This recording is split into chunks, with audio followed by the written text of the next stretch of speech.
Okay, class. What do you call this extinct turtle? Who can answer? Ma'am. That's Aleocalis. Yes, that's correct. Good job, Quazo. How about this one? Ma'am. Anyone else? Other hand.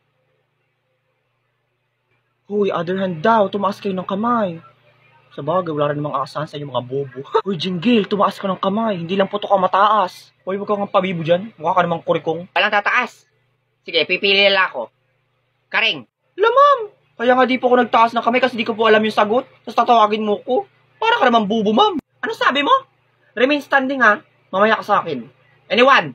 O, Turdyang, akala ko ba nanalo ka sa quiz mo dati? Ba't di ka makasagot? Nandaya ka lang siguro, no? Katunayan na bobo ka talaga. Abot ang yabang nito. Ma'am, yes, Turdyang. The answer is Shonggon Long. Correct! Good job, Quazo. At kayo naman, worst section. Si Quazo lang lagi nag-iintindi. Naku, hala, napakapabibo talaga kahit kailan di naman tinawag. Don't you worry, Burloloy. Let me handle this bitch. Okay, last question bago tayo mag-exam. Bibigyan ko ng perfect score ang makakasagot ito. What do you call the Southeast Asian soldier fly native to Thailand and has the longest valid scientific name for any animal? Quazo. Ma'am, it's called Parastratiuspicomyoides. Correct, Turdyang. Tama, ganyan ang estudyante. Perfect score. Told you so. Don't you dare mess with the queen. You dumb bitch.